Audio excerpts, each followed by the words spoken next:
ধর্ম অর্থ কাম মোক্ষ চতুর্বিধ পুরুষার্থকে পরোয়া করে না।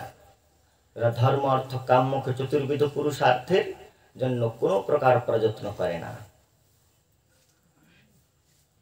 কেননা শ্রীমন মহাপ্রভুর প্রদত্ত প্রেম পরমার্থ মহান পঞ্চম পুরুষার্থের অনুভূতি যার কাছে রয়েছে, তার আগে তৃণতুল চারি পুরুষার্থ। এই ধর্ম অর্থ কাম মোক্ষের আদর বৈষ্ণবগণ করে না।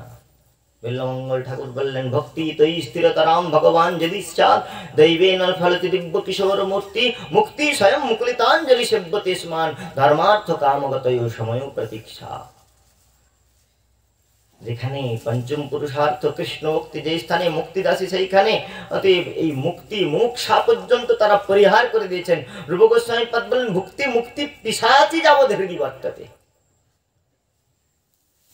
বল্লভাচার্য একটা আলাদা দৃষ্টিকোণ দিলেন, বললেন বৈষ্ণবগণ যদি ধর্ম অর্থ কাম মোক্ষকে তিরস্কার করে দেয়, তাহলে বেদ নিন্দা হয়ে যায়, বেদকে তিরস্কার করে দেয়া হয়। কেননা বেদের মধ্যে ধর্ম অর্থ কাম মোক্ষ চতুর্বেদ পুরুষার্থ উপদিষ্ট হয়েছে।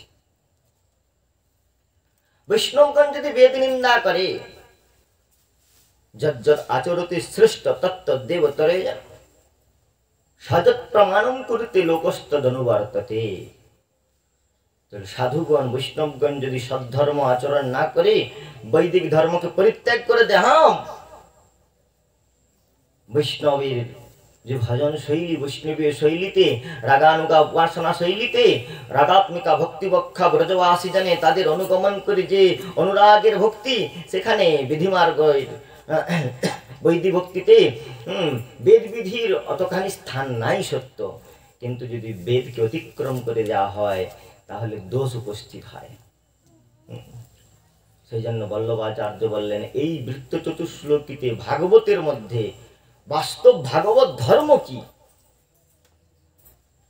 বৈষ্ণবের ধর্ম কি, বৈষ্ণবের অর্থ কি, বৈষ্ণবের কাম কি, আর বৈষ্ণবের মোক্ষ কি, এই চারটি বিষয়ে চারটি শ্লোকে আলোচিত হয়েছে।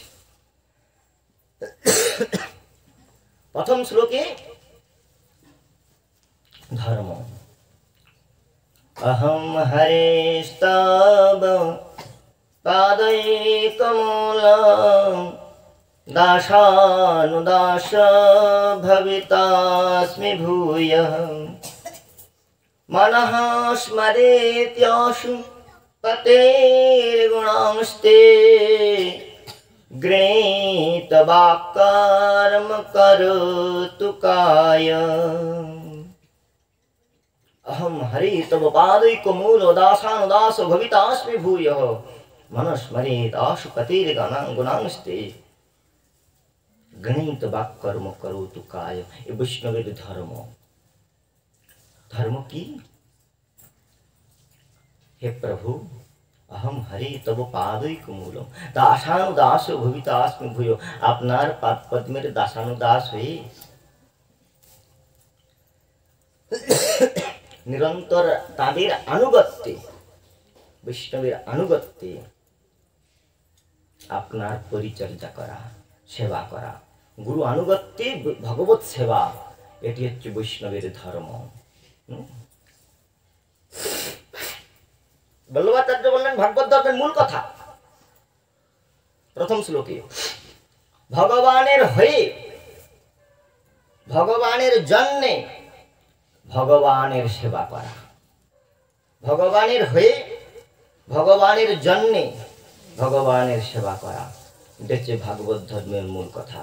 আত্মনিক্ষেপ কার্পণ্য সর্বিত শরণাগতি, ভগবানের হয়ে গিয়ে আমি তোমার, হে কৃষ্ণ তবাস্মি, ভগবানের হয়ে ভগবানের যেমন প্রিয়তমা কার। আচ্ছা দেখুন, সেবা কখন গ্রহণ করবেন? রাস্তা দিয়ে অনেক মেয়ে যাচ্ছে, যদি কেউ বলে যে আপনার কাপড়টা কেটে দেবো, আপনি সেবা নেবেন? নেবেন না।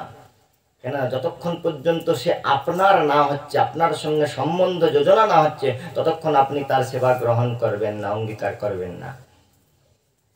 ভগবানের হয়ে, ভগবানের জন্য পতিব্রতার কি লক্ষণ? বলে ভগবানের প্রীতির জন্য, তৎপ্রে কৃষ্ণার্থ অখিল চেষ্টা। ভগবানের জন্য ভগবানের সেবা করা, এর নাম হচ্ছে ভাগবত ধর্ম। अहम हरि तव पादैकमूलम যুগ গোস্বামীপাদ বললেন ভগবানের সরাসরি সেবা করলে তো হতো, জীব তত্ত্বের সেবা খুব গভীর বিচার করেছেন আচার্য। ভগবান যদি সরাসরি কোন জীবের সেবা গ্রহণ করে নেন তাহলে তার ভগবত্তা থাকবে না। ভগবান সরাসরি জীবের সেবা গ্রহণ করলে ভগবান আর ভগবান থাকতে পারেন না। সেজন্য তিনি কখনোই জীবের সেবা অঙ্গীকার করেন না, সেবা গ্রহণ করেন না। আর যদি তিনি জীবের সেবাটা না গ্রহণ করেন, জীব তত্ত্বের দ্বারা পরিসেবিত না হন, তাহলে জীবের প্রেম উপহার, সেবা উপহার যদি তিনি গ্রহণ না করেন, তাহলে তার মধ্যে কারুণ্য অভাব দেখা যায়, তাহলেও তিনি ভগবান থাকতে পারেন না। যদি তিনি সেবা নেন জীবের, তাহলে সে ভগবান থাকতে পারে না। কেননা তিনি আত্মারামতা, আত্মকামতা তার বিঘ্নিত হয়। ভগবান আত্মারাম, আত্মৈব রমতে স্বয়ং, তাহলে তার আত্মারামতা গুণটা চলে যায় যদি তিনি জীব তত্ত্বের দ্বারা সরাসরি সেবা নেন। আর যদি জীব তত্ত্বের সেবাটা না নেন, তাহলে তার মধ্যে কারুণ্য অভাব রয়েছে, করুণা গুণ বিভূষিত তাকে বলা যাবে না। সর্বগুণাগুণ অলঙ্কৃত বিগ্রহ শ্রী গোবিন্দ দেব, তাহলে তার মধ্যে করুণা গুণের অভাব দেখা যাবে, তাকে ভগবান বলা যাবে না। সেই জন্য তিনি গ্রহণ করেন, কি গ্রহণ করেন? জীবের সেবাটা গ্রহণ করেন। কি করে? বলে রেকমেন্ডেড বাই বৈষ্ণব, ভগবানের নিত্য সিদ্ধ পরিকরগণ, ভগবানের সন্ধিনী শক্তি। এখন এখানে ভক্তি ভক্ত ভগবন্ত গুরু এই তত্ত্বের বিচার করলেন। ভক্তি কি? বলে ভগবানের সর্বশক্তির বৃত্তি। বলদেব বিদ্যাভূষণ পাদ সিদ্ধান্ত রত্নম গ্রন্থে বলছেন, হ্লাদিনী সমবেতা সম্বিত সার রূপা ভক্তি। ভগবানের অন্তরঙ্গা শক্তি যে হ্লাদিনী এবং যে সম্বিত শক্তি, সম্বিত মানে জ্ঞান শক্তি, হ্লাদিনী অর্থাৎ আনন্দার্থ শক্তি। সম্বিত এবং হ্লাদিনীর যে সম্মিলিত প্রবাহ, এর নাম হচ্ছে ভক্তি। তাহলে বাকি থাকলো কি? সন্ধিনী। হ্লাদিনী এবং সম্বিতের যে বৃত্তি, ওই দুটো বৃত্তি একত্রিত হয়ে ভক্তি হলো। কিন্তু এই ভক্তিটা জীব কখনো লাভ করতে পারবে না, কেন এটা ভগবানের নিজস্ব বৃত্তি, অন্তরঙ্গা শক্তির বৃত্তি, স্বরূপ শক্তির বৃত্তি। তাই সেই স্বরূপ শক্তির আরেকটি বৃত্তির নাম হচ্ছে সন্ধিনী। এই সন্ধিনীর মূর্তি ধারণ করে আচার্য মাম বিজানিয়াত, আচার্য রূপে তো অবতরণ করে তিনি ভক্তি দান করেন। আর রেকমেন্ডেড বাই আচার্য, আচার্যের অনুগৃহীত হলে, আচার্যের দ্বারা অনুগৃহীত হয়ে আচার্যের আনুগত্যেই যখন জীব কোনো সেবা উপহার প্রদান করে ভগবানকে, তখন রেকমেন্ডেড বাই বৈষ্ণব, রেকমেন্ডেড বাই আচার্য, কোনো পতিত জীবকে ভগবানের শুদ্ধ ভক্ত যদি এই প্রকার অনুগ্রহ করে, তাহলেই তার ভগবত প্রাপ্তি সম্ভব। সে যদি সর্বসাধন গুণহীন না হয়। এই বিষয়ে একটা দৃষ্টান্ত আছে এরকম, যে ভগবানের কৃপা তিনটি ধারায় নেমে আসে। এক হচ্ছে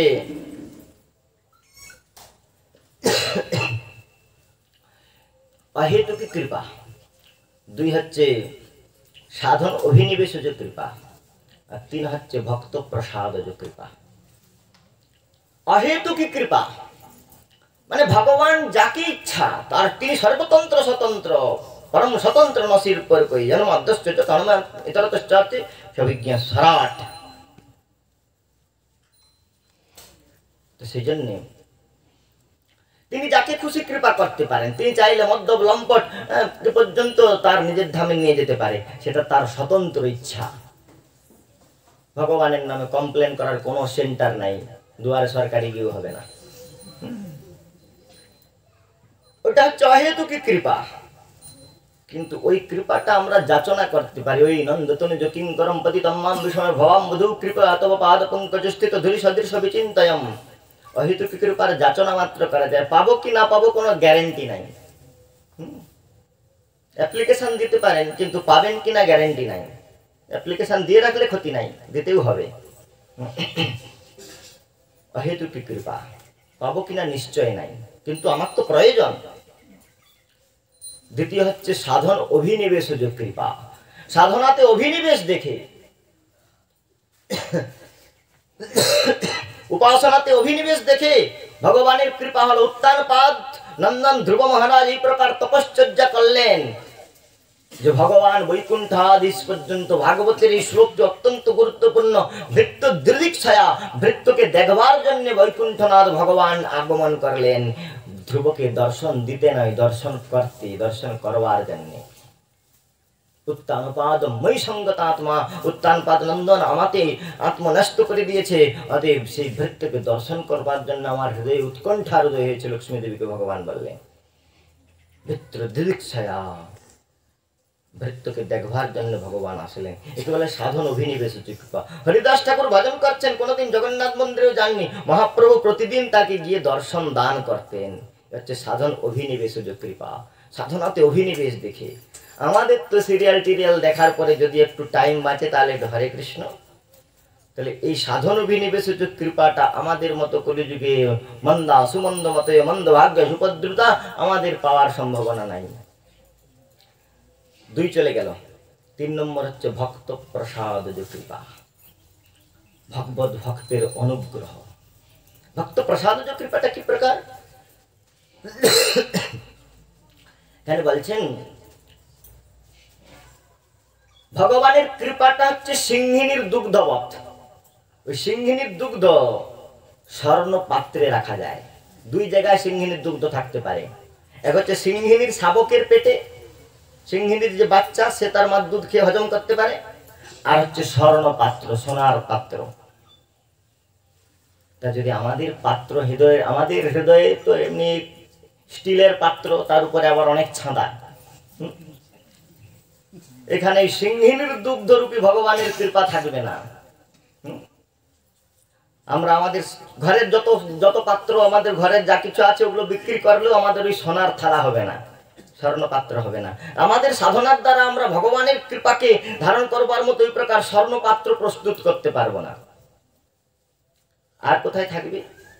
বলি সিংহিনীর বাচ্চা, সিংহিনীর শাবক। সিংহিনীর শাবকও আমরা হতে পারবো না। তাহলে কি করে লাভ হবে? ওগুলো 2টা বন্ধ হয়ে গেলে একটা খোলা ছিল। সিংহিনীর শাবক, সিংহিনীর শাবক সে দুধকে হজম করে দিতে পারে, সিংহিনীর দুগ্ধকে। তাহলে সিংহিনীর শাবক হও। নিত্যসিদ্ধ পরিকরগণ ভগবানের, এরা হচ্ছে সিংহিনীর শাবক। কিন্তু শিয়ালের বাচ্চাটা কি করে সিংহিনীর দুধ খাবে? বলে শিয়ালের বাচ্চাটা যদি সিংহিনীর বাচ্চার সঙ্গে বন্ধুত্ব করে নেয়, ওর সঙ্গ করতে থাকে, ওর সঙ্গে বন্ধুত্ব করে নেয়, তাহলে শিয়ালের বাচ্চাটা বন্ধুর সঙ্গে ওই সিংহিনীর বাচ্চার সঙ্গে খুঁড়তে খুঁড়তে খেলতে খেলতে যদি কখনো কখনো সিংহিনীর ব্যাটে একটু মুখ দিয়ে দেয়, তাহলে সিংহিনী তাকে কিছু বলে না। আর প্রথম 1-2 দিন একটু বদহজম হবে, তারপরে ধীরে ধীরে সিংহিনীর দুগ্ধ শিয়ালও হজম করতে পারবে, যদি সিংহিনীর বাচ্চার সঙ্গে বন্ধুত্ব করে নেয়। তেমনি ওই নিত্যসিদ্ধ পরিকর ভগবানের যারা আচার্য গুরু, তাদের সঙ্গে যদি সম্বন্ধাদেব মোক্ষ, তাদের সঙ্গে যদি সম্বন্ধ হয়ে যায়, ভগবত ভক্তের সঙ্গে যদি সম্বন্ধ হয়ে যায়, নিত্যসিদ্ধ ভগবানের পরিকরগণ অথবা সাধন সিদ্ধই হোক না কেন, তারা হচ্ছে ওই সিংহিনীর বাচ্চা।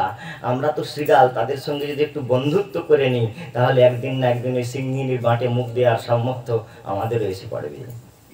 অহম হরিশ তব পাদৈকমূলম দাসাং দাস ভবিতাস্মি ভূয় মনস্মরে দাসপতির গুণাংস্তে গৃহীত বাক্কর্ম করতু কা সর্বেন্দ্রিয়া হৃষিকেন হৃষিকেশু সেবনম মুক্তিরুচ্যতে। নয়ন তোমার দর্শনে, বদন তোমার গুণগানে, হৃদয়ে থাকুক তোমার ধ্যানে, নাসাতে গন্ধ ভরি, এই নিবেদন তোমার পায়ে জানাই আমি হরি। বাণী গুণান কথনে শ্রবণং কথায়াং হস্তৌ চ কর্মসু মনস্তব পাদয়োর্ণ স্মৃত্য শিরত্তব নিবাস জগৎ প্রণামে দৃষ্টি শতাম দর্শনেষ্টু ভবত্তনূনাম।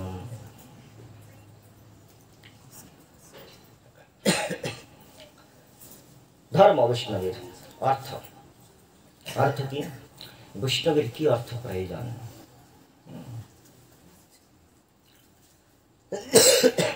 নানাক পৃষ্ঠং ন চ পারমেষ্ঠং, এগুলো বৈষ্ণবের প্রয়োজন নাই। ন সার্বভৌমং ন রসাধিপত্যং ন যোগ সিদ্ধির আপনার ভবং বা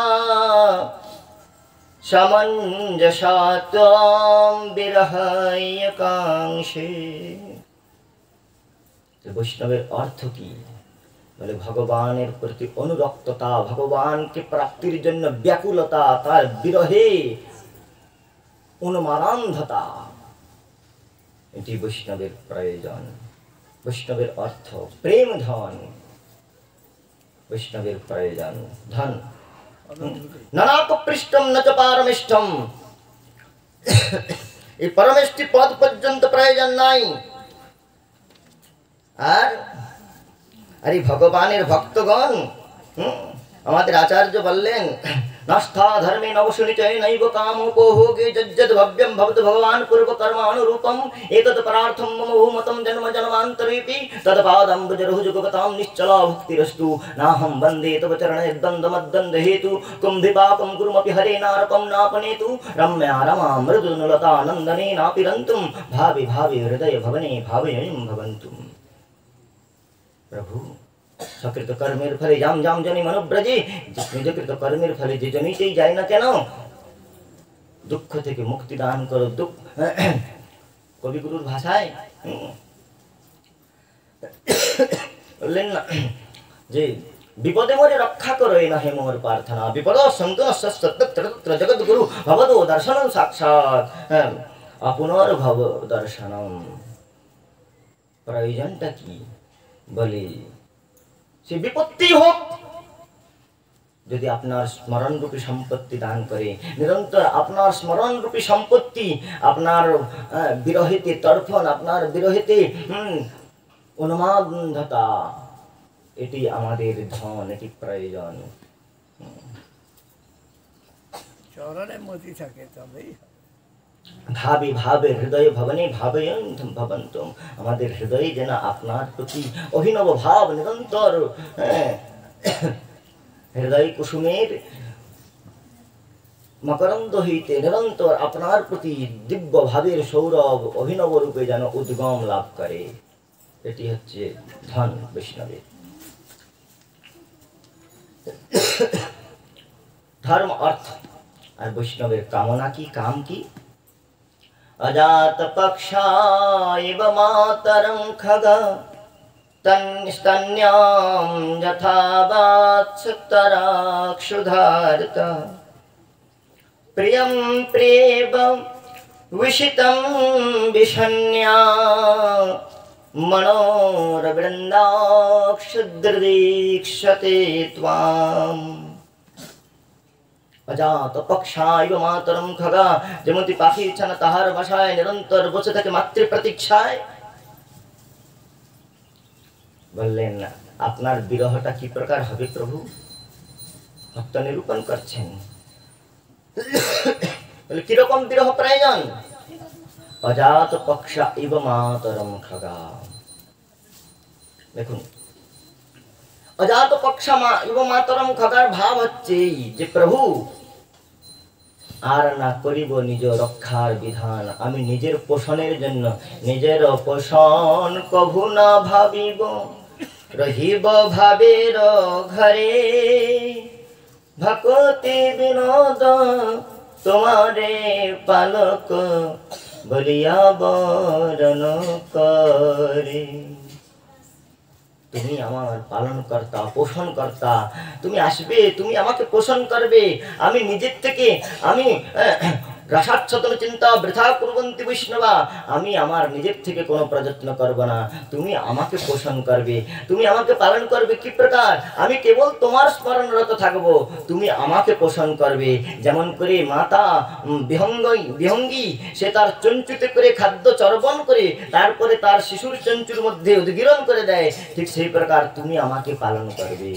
তোমার ইচ্ছায় মোর ইন্দ্রিয় চালনা, শ্রবণ দর্শন ঘ্রাণ ভোজন বাসনা, নিজ সুখ লাগে কিছু নাহি করি আর, ভক্তি বিনোদ বলে তব সুখ সার, তব সুখ সার। শরণাগতির প্রথম চরণ কি প্রকার বলেন? আপনার জন্যে দেখুন এইখানে খুব সুন্দর একটা বিচার আছে। ভগবান ভক্ত বলছেন যে তুমি আমাকে এই প্রকার পালন পোষণ করো, যেমন করে পাখির ছানা কেবলমাত্র বসে থাকে। আচ্ছা, পাখির ছানা বসে থাকে কেন? প্রথম ভগবান বললেন প্রথম ভয়ে বসে থাকে, ও তো ভয়ের ভজা হচ্ছে। কেন ভয়ে অন্য পাখি এসে মেরে দেবে। তেমনি সংসার ভয়েতে তোমার জম পিড়বে, এই জন্য অনেক লোক ভজন করে। সংসারের ভয়ে ভেতরের ভজন, তো ভয়ের ভজন হচ্ছে, জমের ভয়ে।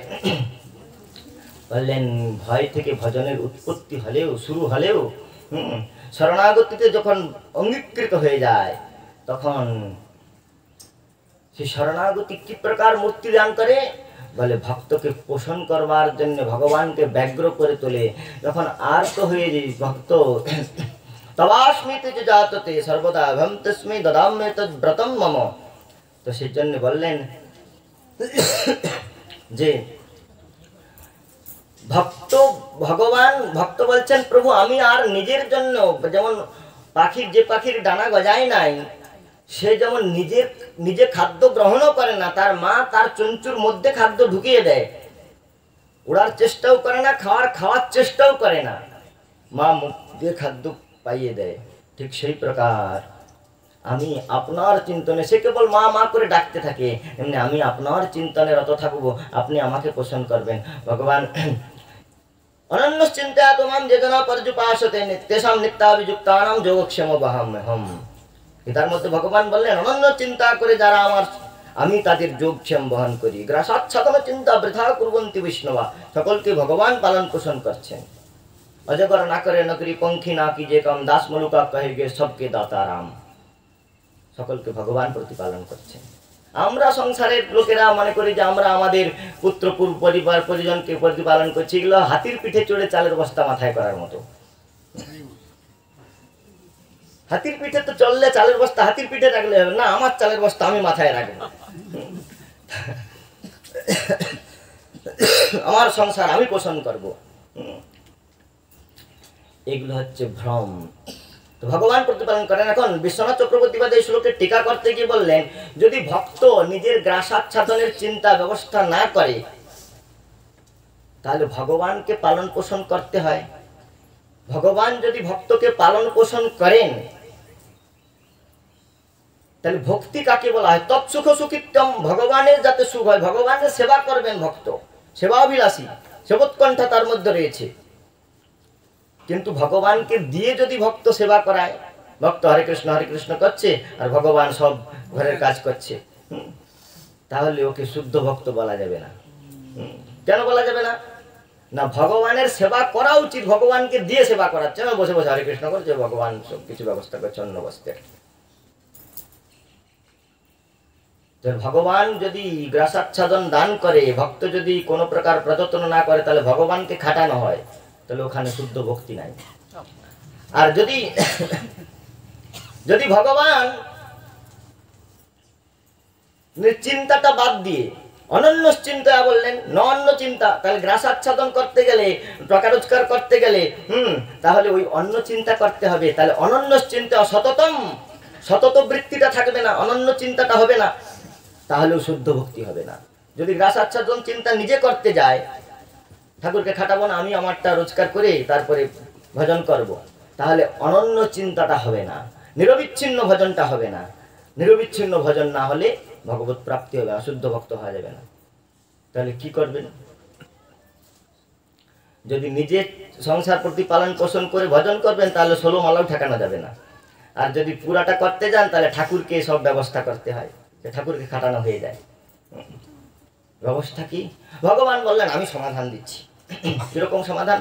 বললো যে আমার ভক্ত আমারই চিন্তা করবে, আমি পালন পোষণ করবো। আরে বিশ্বম্ভর, আমি বিশ্বকে পালন পোষণ করছি, ভক্তকে পালন পোষণ করতে আমার কষ্ট তো নয়, বরন্তু সুখ হয়। কিরকম সুখ হয়? বিশ্বনাথ চক্রবর্তীবাদ বলছেন আচার্য, যে যেমন করে কোন ব্যক্তির যদি প্রিয় পত্নী থাকে, দেখতে অত্যন্ত সুন্দর স্ত্রী থাকে, তাহলে সে ওই প্রিয়তমা পত্নীকে যেমন করে সাইকেলের পেছনে বয়ে নিয়ে যায়, ওই বয়ে নিয়ে যাওয়ার জন্য তার ডবল চালালে তো ভার হবে একটু, তো প্রিয়তমা পত্নীকে বহন করে নিয়ে যেতে তার একটু কষ্ট হয় ঠিকই, কিন্তু ওই প্রিয়তমা পত্নীর মধ্যে মধ্যে তার পশ্চাৎ ফিরে তার মুখাবলোকন, তার সম্ভাষণ শ্রবণ করতে করতে ওই কষ্টটা তার আর অনুভূতির বিষয় থাকে না, পরন্তু ওই প্রিয়তমা পত্নীকে বহন করে তার অত্যন্ত সুখ হয়, আনন্দ হয়। ঠিক সেই প্রকার ভগবান বললেন আমি বিশ্বম্বর, বিশ্বকে পালন পোষণ করছি, কিন্তু আমার প্রিয়তম ভক্তকে যখন আমি বহন করি, তখন তার মুখাবলোকন করে, ওই প্রিয়তমা পত্নীর মুখাবলোকন করে যেমন পতির সুখ হয়, ওই প্রকার আমার সুখ হয়।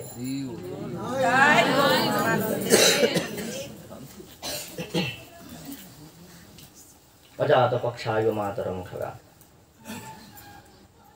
কটা বাজে এটাকে সংক্ষেপ করে রাধা তত্ত্বে তাড়াতাড়ি 4টা বেজে গেছে না? ঠিক আছে। স্তন্নম যথা বৎসতরা সুধাতা, যেমন করে গাভী ছানা তার মায়ের প্রতীক্ষায় কখন গোষ্ঠ হইতে প্রত্যাবর্তন করে তাকে দুগ্ধ দান করবে, পোষণ করবে, সেই চিন্তায় ব্যতীত করে। ভগবান বলল প্রথমটা ভয়ের ভজন, তারপরটা ভুকের ভজন। প্রথম ভয়ের ভজন, ভব ভয়ে ভীত হয়ে পরীক্ষিত মহারাজ মৃত্যু ভয়ে ভীত হয়ে আসলেন। দ্বিতীয়টা ভোগের ভজন, ধ্রুব মহারাজ আসলেন রাজ্য লাভ করবার জন্যে। ভয়ের ভজন ভোগের ভজন হয়ে গেল। প্রিয়ম প্রিয় বিষিতম বিষণ্যা, প্রহ্লাদ মহারাজ বলেছেন সপ্তমে এসে এতে ভক্তির সংজ্ঞা দিতে গিয়ে বললেন যে যেমন করে প্রিয়তমা নিরন্তর প্রতির চিন্তায় তন্ময়তা লাভ করে, প্রিয়ম প্রিয় ভূষিতম বিষণ্যা, প্রিয়তমা পত্নী যেমন করে প্রবাসগত পতির প্রতীক্ষায় আগমনের জন্য নিরন্তর প্রতীক্ষান উৎকণ্ঠার সহিত ক্রমবর্ধমান উৎকণ্ঠার সহিত কাল যাপন করতে থাকে। যেদিন পতি প্রবাস হইতে প্রত্যাবর্তন করবেন সেই দিন সেই প্রিয়তমা পত্নী যেমন তার অধর পল্লবকে রক্তিম আভায় অনুরঞ্জিত করে, কপল দেশের ভ্রমণ্ডলকে যেমন করে প্রজ্জ্বলাদির দ্বারা বিভূষিত করে, নব অনুরাগে সুসজ্জিত হয়ে তার অনুরাগের পরিস্ফুরণ যেমন করে মুখমণ্ডলের মধ্যে নিরন্তর প্রতিবিম্বিত হয়, প্রতিফলিত হয়। কখন প্রিয় আগমন করবেন, তখন সেই প্রিয় এসে তাকে আলিঙ্গন করে মাধুর্যের দিব্য ধারায় অবগাহন করাবেন, সেই প্রতীক্ষায় যেমন করে প্রতীক্ষমান থাকে প্রিয়তমা পত্নী দ্বারদেশে উৎকণ্ঠায় উৎকণ্ঠিতা থাকে, ঠিক সেই প্রকার যেন আমি আপনার দর্শন প্রতীক্ষায় হে অরবিন্দাক্ষ, আপনার দর্শনের লালসায় আমার চিত্ত যেন এই প্রকার ব্যাকুল থাকে। এটি হচ্ছে বৈষ্ণবের কামনা। আর মোক্ষ, মোক্ষ কি? বৈষ্ণবের মোক্ষ হচ্ছে মমত্তম শ্লোক জানে সুসাক্ষাং সংসার চক্রে ভ্রমত সকর্মভি তন্মায়াতমজদারা জগেহে শাসক্ত চিত্যস্য নানাথ ভূয়া। মমোত্তম শ্লোক জানে সুসক্ষম, হে প্রভু, হে উত্তম শ্লোক উদ্গতস্তম যস্মাদ উত্তমেন শ্লোকতে গীয়তে ইতি উত্তম শ্লোক। হে ভগবান, আপনার প্রিয় ভৃত্যগণের যেন সঙ্গ নিরন্তর লাভ হয়, আপনার প্রিয় ভৃত্যগণের সঙ্গ। ভগবানকে দর্শন করবার পরে কি চাইতে হয় ধ্রুব মহারাজ সেখানে দেখিয়েছেন। ভগবানকে দর্শন করবার পরে কি চাইতে হয়? ধ্রুব মহারাজ ধ্রুবস্তুতিতে বললেন, প্রভু আপনি যদি আমার প্রতি প্রসন্ন হন তাহলে আপনার পদারবিন্দে অনুরক্ত, আপনার পাদপদ্মে অনুরাগ সম্পোষিত করে হয়েছে, বিকশিত হয়েছে এই প্রকার যে আপনার পরম প্রিয় ভক্ত তাদের সংসর্গ আমার যেন চিরদিন লাভ হয়। কেননা ভক্তি ভগবানকে দর্শন করতে গেলে দেখুন অনেক কথা। শ্রীমন মহাপ্রভু গয়াতে গিয়ে বিষ্ণু পাদপদ্ম দর্শন করলেন, কিন্তু সেখানে প্রভু কহে গয়া যাত্রা সফল আমার, যতক্ষণে দেখিলাম চরণ তোমার। ঈশ্বরপুরীর চরণ দর্শন করে গয়া যাত্রা সফল বলে মনে করলেন। ধ্রুব মহারাজ বললেন যে হে প্রভু, ভক্তি মুহ প্রবহতাম তৈ মে প্রসঙ্গ ভূয়াদ অনন্ত মহতাম অমলাশয়ানাম জেনাঞ্জসমূলবন মরুব্যসনম ভবাব্ধি নিঃশে ভবদ গুণকথাম মৃতপানমত্ত। হে প্রভু, আপনার অনুরক্তজন যারা আপনার চরণ কমলে আমার যেন নিরন্তর ভক্তি সম্প্রবাহিত হয়। ভক্তি মুহ প্রবহতাম তৈ মে প্রসঙ্গাত। এই ভক্তির প্রবাহটা কি করে হবে, ভক্তি হয়েছে কি করে বোঝা যাবে? বাসুদেবের ভগবান বাসুদেবের কতখানি অনুরাগ হয়েছে তার যেমন কতটা জ্বর উঠেছে তার মাপ করাবার জন্য একটা প্যারামিটার রয়েছে, থার্মোমিটার, তেমনি ভগবানেতে কতটা অনুরাগ হয়েছে সেটা জানবার একটা যন্ত্র রয়েছে, সেটি হচ্ছে ভগবত কথা অনুরাগ। যার যতখানি ভগবানের কথায় অনুরাগ উৎপন্ন হয়েছে, যদি সমস্ত সদ্ধর্ম যাজন করে ভগবানের কথা অনুরাগ না উৎপন্ন হয়, ধর্ম স্বানুষ্ঠিত পুংসাম দৃশ্যস্যন কথা সুজ নৌৎপাদের যদিরতিম শ্রমৈব হি কেবলম।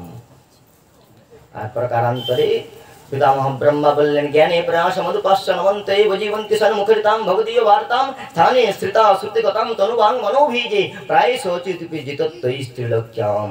হে অজিত, হে অচ্যুত, আপনাকে পরাভূত করবার, হে অজিত আপনাকে জিত হওয়ার ওই একমাত্র উপায় পন্থাস্তু শতকোটি সম্প্রগম্য, যে কোটি কোটি জন্ম যুগ যুগান্তর ধরে ঋষিগণ যে মার্গেতে বিচরণ করবার জন্য তপশ্চর্যায় রত হয়েছেন, সেই মার্গকে অনাসলব্ধতা দান করে ভগবত ভক্তগণ।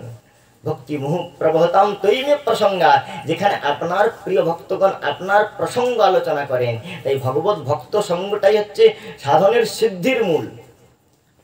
ভগবানকে দেখেও ভক্ত ভগবানের কথামৃতে অনুরাগ করছেন। পৃথু মহারাজের চরিত্রেও যখন বললেন যে প্রভু আপনি আমাকে কঠোর কর্ণ দান করুন, আপনার ভক্ত সঙ্গে যেন আপনার কথামৃত, কেননা বৈষ্ণব সঙ্গেতে মন আনন্দিত অনুক্ষণ সদা হয় কৃষ্ণ পরসঙ্গ। কৃষ্ণ পরসঙ্গ, প্রকৃষ্ট রূপে ভগবত সঙ্গ, ভগবত প্রাপ্তির অনুভূতি। ভগবানকে পেলেও ভগবানকে পাওয়া হয় না। ভগবানের আস্বাদন চমৎকারিত্ব, ভগবত মাধুর্যের বর্ণন যতক্ষণ না শ্রবণ করা যায় ততক্ষণ পর্যন্ত ভগবানকে পেয়েও আস্বাদন করা যায় না। আর ভগবানকে আস্বাদন করবার জন্য অভিনব চমৎকারিত্ব, আস্বাদন পেয়ে তাকে আস্বাদন করবার জন্য যে অনুভূতি, তারকে আস্বাদন করবার জন্য যে লোলুপতা, সেই লোলুপতা প্রদান করে ভক্ত সঙ্গ। সেই তাঁর ভক্ত সঙ্গে সদা রসলীলা প্রেম কথা যে করে সে পায় ঘনশ্যাম। যমুনাচার্য বললেন যে মজ্জন মনঃ ফলমিদম মদকৈত ভারী মত প্রার্থনে মদনুগ্রহে সেব তদ ভৃত্য ভৃত্য পরিচারক ভৃত্য ভৃত্য ভৃত্যস্য ভৃত্যমিতি মাং স্মর লোকনাথ। হে ভগবান, আমি আপনার দাস হতে ইচ্ছা করি না। আমরা তো মনে করি আরে এইসব বাবাজি ফাবাজি সব বৈরাগীদের দক্ষিণা দিয়ে কি হবে, আমি সরাসরি ঠাকুরের পা দাবাবো।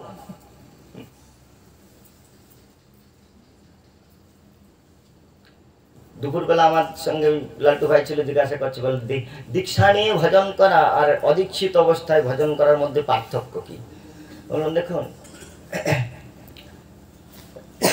ড্রাইভারি শিখে গাড়ি চালানো আর এমনি গাড়ি চালানোর মধ্যে যা পার্থক্য, দীক্ষা নিয়ে ভজন করা আর অদীক্ষিত ব্যক্তির ভজন করার মধ্যে ওই রকম পার্থক্য। যদি কেউ দীক্ষা নিয়ে গাড়ি ড্রাইভারি শিখে গাড়ি চালায় তাহলে সে প্রপার ওয়েতে চালাবে আর নির্দিষ্ট জায়গায় পৌঁছে যাবে, আর যে চালাবে উল্টা দিকে আর পৌঁছে যাবে খালে বিলে। আশ্রয় লইয়া ভজে তারে কৃষ্ণ নাহি তো যার সব মরে অকারণ, কোনো কারণ নাই। আসলে ভগবান সরাসরি, এই যে বললাম, ভগবান সরাসরি ডাইরেক্ট সেবাটা গ্রহণই করেন না জীবের, তাতে ভগবত্তা থাকে না। বৈষ্ণবের আবেদনে কৃষ্ণ দয়াময় এহেন পামর প্রতি হবেন সদয়। আচ্ছা, ডাইরেক্ট পা দাবালে অসুবিধাটা কোথায়? আচার্য বললেন, দেখো, দুগ্ধকে যত আবর্তিত করবেন, এক জায়গা থেকে একজনের বাড়িতে দুগ্ধ দহন করেছে, সে একটু চুল্লিতে আবর্তিত করে দিয়েছে, তারপরে দোকানে গিয়েছেন, দোকানদার একটু চুল্লিতে আবর্তিত করেছে, তারপরে আপনি বাড়িতে নিয়ে আসলেন, আপনি বাড়িতে আরেকটু চুল্লিতে আবর্তিত করলেন। যত দুগ্ধকে আপনি আবর্তিত করবেন ততই দুগ্ধের সান্দ্রতা গাঢ়তা বৃদ্ধি পাবে, আর যতই দুগ্ধের সান্দ্রতা গাঢ়তা বৃদ্ধি পাবে তার মধ্যে মধুরতা মাধুর্যের মাত্রা ততই বৃদ্ধি হবে। ঠিক সেই প্রকার ভক্ত যখন ভগবানের গুণমহিমা কীর্তন করেন, ভগবানের যশোগাথা কীর্তন করেন, ভক্ত যখন ভগবত অনুভূতির কথা ব্যক্ত করেন, তখন সেই তার হৃদয়ে যেমন করে প্রত্যেক জায়গাতে একটু করে দুগ্ধ আবর্তিত যত হচ্ছে তত মিষ্টি বাড়ছে, তেমনি করে যতই ভক্ত ভগবত আপনি ভগবানের ভক্ত সেবা করলেন, সেবা করে ভগবত তত্ত্বের অনুভূতির সঙ্গে, ভগবত তত্ত্বের মাধুর্যের সঙ্গে ভক্তের অনুভূতিটা যুক্ত হলো, আর ভক্তের হৃদয়ের অনুভূতিটা যুক্ত হয়ে তার মাধুর্য বাড়লো। আর একজন ভক্ত তখন সেই ভক্তের দ্বারা যিনি তার উদ্গীরণ যিনি শ্রবণ করলেন, তার সঙ্গে তার হৃদয়ের অনুভব যুক্ত হলো। এই প্রকার যত ক্রমান্বয়ে নিচে আসবেন তত অনুভব সম্পৃক্ত ভগবত অনুভূতির আস্বাদন করতে পারবেন।